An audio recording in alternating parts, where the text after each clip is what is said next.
GFM 투자연구소 이진우 소장 자리해 주셨습니다. 어서 오세요. 안녕하세요. 네, 오늘은 미국 FOMC 회의 결과부터 좀 체크를 해봐야 네, 되겠죠.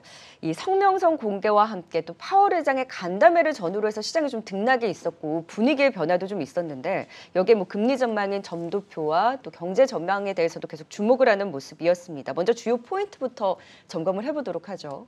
네. 이제 뭐 사실상 뭐 헝다 그러면서 핑계 삼아 우리 연휴 처음 시작하는 월요일 날 전 세계 증시가 급락했고 네. 금세 또 이렇게 안정을 찾는 와중에 과연 이제 연준이 이런 상황 하에서 어느 정도의 스탠스를 보일까 궁금했습니다. 근데 사실상 조금은 매파적이라면 매파적일 수가 있었어요. 우선 성명서에 뭐 문구 크게 달라진 건 없고 하나 정도가 추가됐는데 이런 식으로 경제 상황의 진전이 계속된다면은 이제 자산 매입을 갖다가 좀 줄여나가는 것이 곧 타당할 것이다. 거기서 soon, 곧이라고 해버렸고 또 파월 의장은 그걸 갖다가 기자회견 과정에서 조금 더 뭐 숨기지도 않고 다음 회의에서 11월 FOMC 11월 2일인데 네.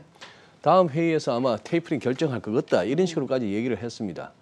더더군다나 이제 이번 9월 FOMC는 또 다들 점도표를 주목했죠. 우선 지난 6월 달에 FOMC 점도표가 상당히 그 시장의 주목을 끌었던 이유 다시 한번 복귀해 보실까요? 첫 번째 슬라이드인데요. 3월 FOMC하고 자 6월 FOMC 오면서 2022년 내년을 주목해 보시죠. 내년을 주목해 보신다면은 금리를 좀 올려야겠다라고 하는 사람들 숫자가 3월에는 4명에서 지금 7명으로 쑥 올라갔습니다.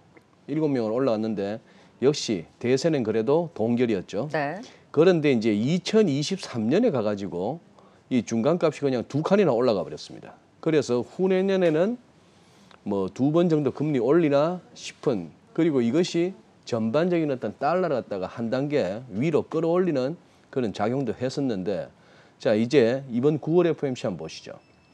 9월 FOMC 보시면은 자 이 중간가 표시를 좀 애매하게 했습니다. 왜냐? 지금 18명의 위원 가운데 내년에 지금 상태로 그냥 가자는 사람이 9명. 그런데 지금 금리를 한 번은 올려야 되지 않겠느냐가 6명, 2번 올리자가 3명. 여기가 또 9명. 딱 9대 9가 돼 버렸습니다. 네. 금리 올리자 쪽으로 2명이 더 건너가 버린 거예요. 그래서 못해도 내년에 한 번은 금리 올리겠구나 싶은 생각이 들고 또 2023년도 이렇게 보니까 중간값이라고 할 만한 거는 여기서 또 2칸 정도 더 올라가 버립니다. 그리고 이번에 2024년이 처음 제시됐어요. 앞서 6월까지는 2023년까지였죠. 앞선 그거는. 그런데 지금 이번에는 2024년 것도 제시됐는데 여기서 한 2칸 정도 올라갑니다. 자 그렇다면 이거 총 몇 번인가요? 한 번 정도? 2번? 그러면 토탈 3번? 한 대여섯 번 올린다는 얘기입니다. 대여섯 번 올려서 이게 한 1.75까지도 갈 수 있겠네.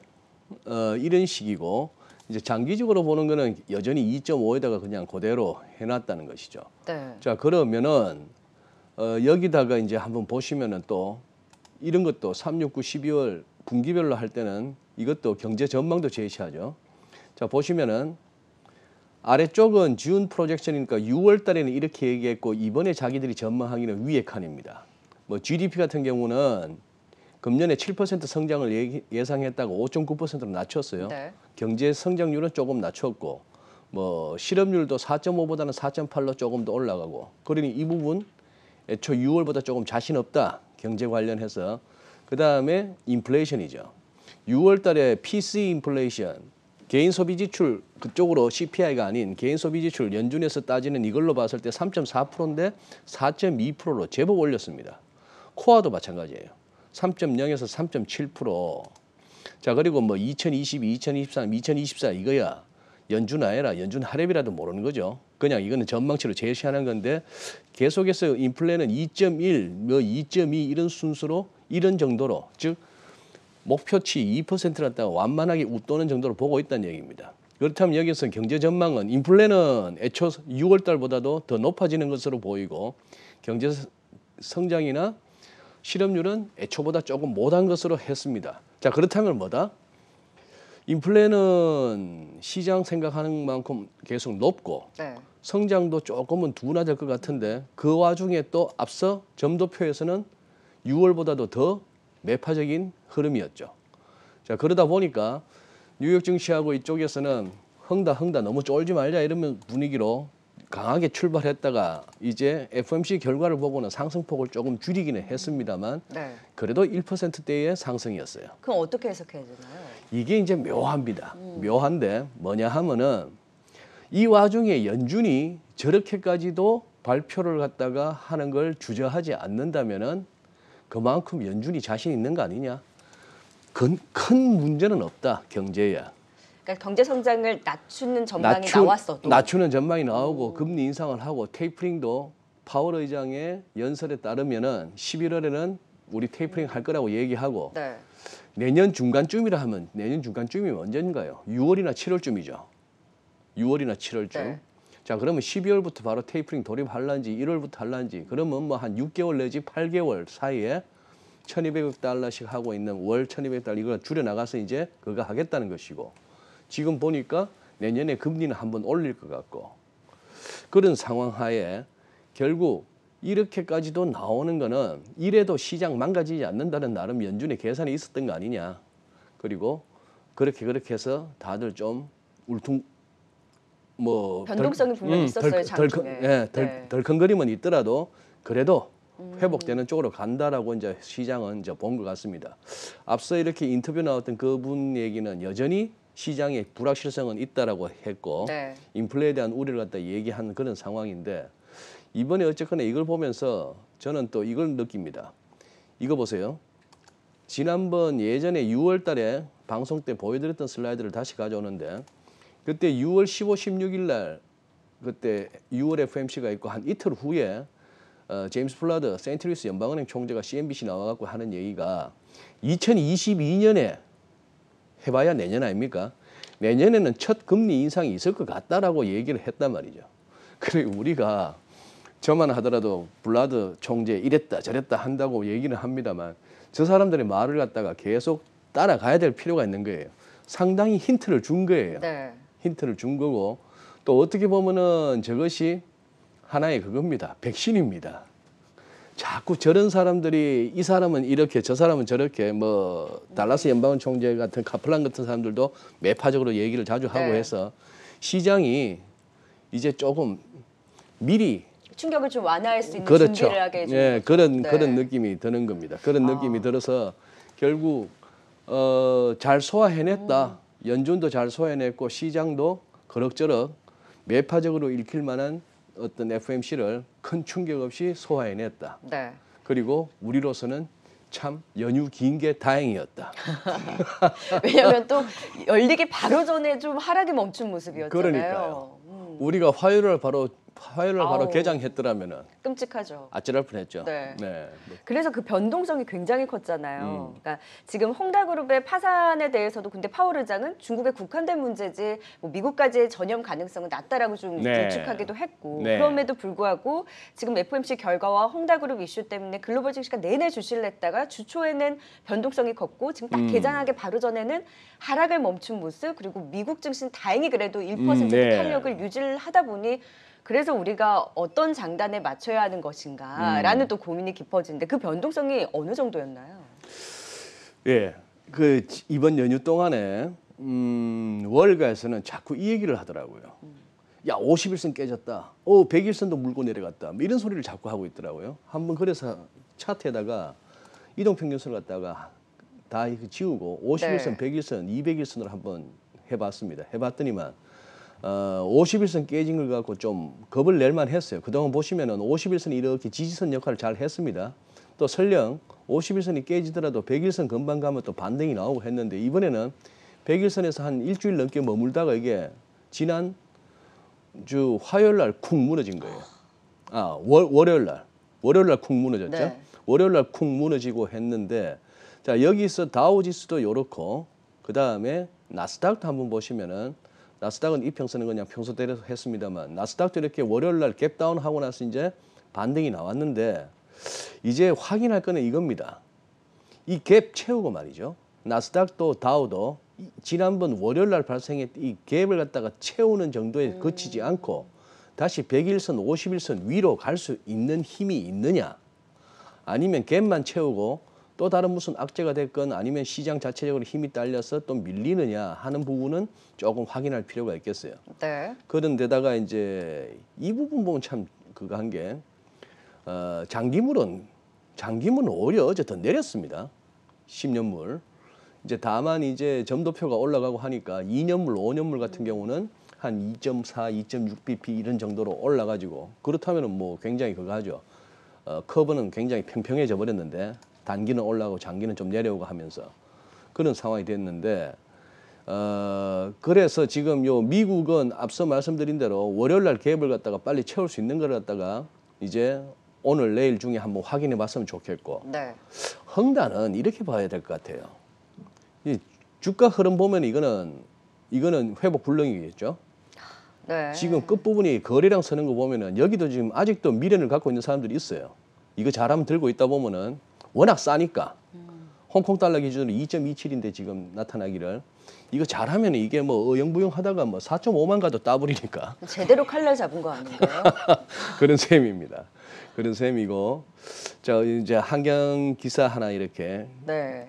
했는데, 저 뉴스로 한숨을 좀 돌린 거 아니에요? 네네네. 네. 자, 저게 조금은 이렇게 그거 할 게 있는데, 오늘이죠. 23일이면 오늘인데, 자, 채권 이자를 지급할 게 있는데, 이 채권 이자 지급할 것이라고 헤드라인은 잡았습니다만 기사에서 정확한 내용은 그거예요. 자, 위안화 표시 채권이 2025년 만기가 되는 위안화 채권인데 이게 쿠폰이 5.8%도만요. 그러니 뭐 돈이 몰릴 수밖에. 5.8%를 준다니까.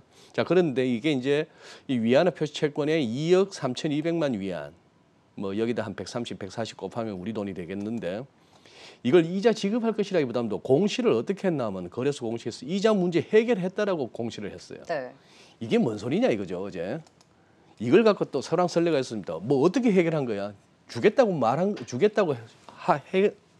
주겠다가 아니고 해결했다는 얘기가 보니까 채권자들하고 어떻게 뭔가 좀 합의를 봤다, 뭐 이런 식의 얘기가 되고, 문제는 이건데 오늘 이게 달러 표시도 있답니다. 달러 표시도 있어가지고 한 이자가 8,350만 달러, 우리 돈으로 993억, 1,000억도 안 되는데, 1,000억도 안 되는데. 네. 말하는 게 좀 금방지죠. 1,000억도 안 되는데 우리 돈으로. 근데 그러니까 이제 규모가 그렇게 크진 않았다라는 거잖아요. 네, 규모가 그렇게 크지는 않은데 뭐 요거 이제 해낼 수 있을까가 이제 궁금하고. 네. 이 와중에 상하이 보세요. 뭐 흥다 해도 잘 갑니다. 최근 며칠 이렇게 밀렸다고 하지만, 한 일주일 정도 밀렸다고 하지만 지금 이 상황이죠. 이 상황에서 지금 이제 이 선이 이제 좀 궁금합니다. 이 실선으로 끈 이 선을 갖다가 이 상당히 어려워 보이는 저항 구간이었는데 이걸 쉽게 돌파했습니다만 이것도 다시 내려왔죠. 그런 상황이고, 지금 이 거래량 터지는 거 보시면은 뭐 중국 증시에서도 벌써 그 얘기는 많이 합니다. 소위 말하는 고빈도 거래. 그러니 기계들이 막 설치는 거예요. 월가 선수들이 막 들어가면서 샀다 팔았다 하는 거 있죠. 그런 게 하는 거고, 이 월간으로 큰 그림을 보더라도 이런 느낌이 듭니다. 월간으로 보면은 일목으로 한번 띄우다 보면은 이제 별 어떤 기술적 상상력을 다 펼쳐보는 거예요. 야, 그러면 아직은 이 선 안에서, 두 개의 선 안에서 노는 거 아니냐? 얼핏 보면 우리 달러 환율 비슷합니다, 이거. 이 무슨 말씀인가 하면 이 부분은 우리 IMF 때 2,000원 갔을 때 분위기 같고, 이때는 저기 금융위기 때 우리 1,600원 네. 근처 갔다가 쑥 수렴하는 우리 달러 환율 크게 펼친 거하고 비슷한 그런 느낌이 듭니다만, 이런 상황인데, 다만 여기서 이제 기술적 상상력이란 것은 여기서 왜 이렇게 구름대가 갑자기 훅 꺾이냐 말이죠. 그래서 조금 이 부분에서 막혀가지고 구름대 저항에 막혀가지고 후루룩 밀리는 상황이 올란지, 아니면 이걸 뚫고 계속해서 위로 갈라는지, 네. 뭐 4,000포인트 쪽으로 갈라는지. 우리 이승조 대표님은 4,000포인트를 외치시던데, 그죠? 네. 국가 주도형 상승, 네, 이렇게 맞아요. 말씀하시는 그런 걸 제가 듣고 있습니다. 지금 어쨌거나 중국은 아주 크리티컬합니다. 기술적으로는 그래요. 지금 여기 MACD 오실레이터가 간당간당한 거예요. 여기서 자칫하면 여기서 이제 다음 달에 10월 달에 이거 음봉 나오면은 이거 오실레이트 이거 마이너스 구간 떨어집니다. 이거는 아주 안 좋은 그림이고 잘 버텨내야 되는데 그런 상황이고 홍콩은 뭐 이렇고. 홍콩이 심각하죠. 네, 그렇죠. 홍콩이 심각한데 심지어 뭐 차 한잔 하자면서 다 불러 모았다면서요. 그 부동산 재벌들. 그러면서 중국에서 제일 무서운 말이 차 한잔 하자입니다. 당국자들이 차 한잔 하자 이러면 제일 그냥 소환되는 거죠. 살 떨린다는데 거기서 어쨌거나 집값 떨어뜨리 봐라 이런 식으로 하고 하는데 요거 한번 보시죠. 개별 종목에다가 이렇게 피보나치 적용하는 거는 분명 이렇게 조심해야 되는 방법이긴 합니다만 그래도 혹시나 싶어서 알리바바에다가 한번 꺼봤더니만 알리바바는 여기서 반등 나와도 될 만한 레벨까지 왔어요. 즉 뭐냐 하면은 2015년 그때 쿵 한번 무너지고 나서 저점 이후에 랠리가 있었고 여기에 대해서 충분히 조정을 받았다 할 만한 레벨까지 와서 알리바바가 어떻게 될까 싶기도 하고 텅다뿐만 아니라 텐센트도 궁금하죠. 텐센트도 지금 이 상황이라서 지금 이런 텐센트, 알리바바, 뭐 헝다 그리고 무슨 은행, 보험주도를 보고 있으면 도대체 무슨 종목들 갖고 그동안 상하이 지수를 끌어올렸지 싶을 만큼 어지간한 데는 다 빠지고 있어요.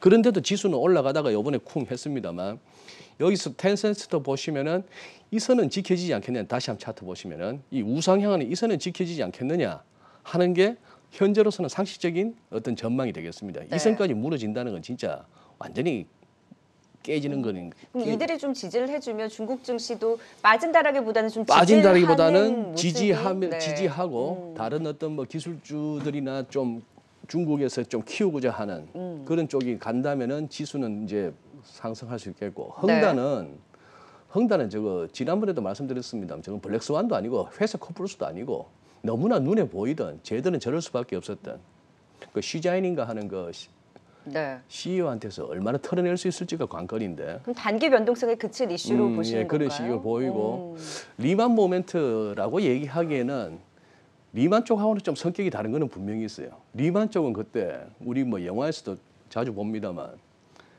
그 USB를 갖다가 다 꼽고 한번 들여다봤더니만 눈이 뒹굴해지는 이렇게까지 얽혀 있었어? 파생으로? 너도 나도 다 엮여 있었고 네. 파생이 또 뭡니까? 이만한 걸 가지고 이만큼 하는 게 파생인데 레버리지로 이번 건은 그 정도는 아닌 것 같다 하는 얘기죠. 네. 그런 상황이라서 뭐 생각을 해보게 됩니다. 텐센트는 이 말씀 한번 드리고 싶어요. 우리 텐센트 주가 보면서 저걸 갖다가 텐센트 회사를 걱정해 줄 게 아니고 우리 걱정을 해야 됩니다. 뭔 말인가 하면은 기사 2개 나왔는데 중국 텐센트가 야 보세요. 카카오뱅크, 카카오게임즈, 크래프톤, 넷마블 핵심 주주래요. 그래서 이쪽에 갖고 있는 보유 지분들 평가하니까 한 벌써 9조 넘게 벌고 있다는 얘기입니다. 뭐 텐센트한테 9조야 뭐 껌값이겠습니다만 그다음 이 기사가 7월 말에 나왔던 그건데 7월 한 달 동안에만 8,500만 달러를 날렸다. 텐센트에서만 우리 중학개미들이 자, 이 얘기가 나옵니다. 7월이 언젠데 이때 아닙니까? 저기 7월 이 무렵에 들어가서 결국 이제 많이 쿵 이 단계를 갖다가 겪었다는 얘기니까 또 많이 또 기다려야 되는 그런 상황이 되었습니다. 지금 전반적으로 이런 단기 변동성에 대한 우려는 크지만 그래도 어느 정도 이런 단기 변동성이 정말 그치는 것에 대한 그래도 희망을 좀 말씀해 주셨잖아요. 그럼 당장 오늘 우리 시장 앞으로 이제 연휴를 보내고 난 이후의 시장에 대해서는 어떻게 보세요? 우리 시장, 우리 시장은 그래서 참 절묘했습니다. 이번 추석 연휴가 추석 연휴가 절묘했는데 지금 보니까 이래요. 코스피 한번 보시죠. 코스피 보시면은 우리가 그때 딱 200일선에 세 번째 딱 걸리고 나서 추석을 딱 맞았습니다. 그러면서 사실 많은 우리 투자자분들이 기도하는 마음이었을 거예요. 별일 없어라 싶었을 텐데. 자, 지금 여기 이제 3,115입니다. 우리가 지난주 금요일 날 우리 3,140으로 끝났어요. 3,140으로 끝났는데 현재 지금 200일선이 지금 3,115포인트니까 설령 지금 연휴 동안에 암만 반등이 나왔다고 하지만 그래도 월화수 그리고 충격이 있었으니 그걸 반영한다고 한다면은 오늘 3,115까지 뭐 한 25포인트 정도 그러면 200일선에서 한번 반등 시도 가능. 혹시 200일선도 깨진다면 그 다음에는 요 레벨이에요. 3,050선. 파란색. 네. 예, 이게 이제 8월 20일 날 찍었던 3,050선. 그마저도 그거 한다면은 지난 3월 9일 날 2,930. 설마 이 전체적인 이 큼지막한 이 박스 하단까지 깨고 내려가는 상황이야 오겠느냐? 미국도 보니 아직 우리 돈 많아. 아직 그래도 뭐 이제 암만 이런저런 어떤 좀 불확실성은 있다 하더라도 네. 좋아질 일이 더 있는 거 아니야? 뭐 이런 식의 상황 하에서 요 정도로 보는 것이고 오늘 바로 중간 과정 다 생략하고 밤사이 미국 올라서 해서 바로 상승 출발한다면은 우리 시장 센 겁니다. 네. 지지에 대한 여부. 일단 그런 200에서는 거죠. 지지할지 네, 여부를 네. 잘 지켜봐야 되겠네요. 그런 것 같아요. 그런 네. 것 같습니다. 일단 단기 변동성에 대한 해외 변수에 대한 우려가 있기는 하나 과연 출발과 동시에 우리 시장이 좀 지지를 해줄 수 있는지 여부를 좀 주요 포인트로 네. 잘 지켜봐야 될 것 같습니다. 네, 해외 변수와 함께 우리 시장에 대한 방향성에 대한 진짜 전략 도움 말씀 들어봤습니다. 지금까지 GFM 투자연구소 이진우 소장과 함께했습니다. 말씀 고맙습니다. 네, 감사합니다.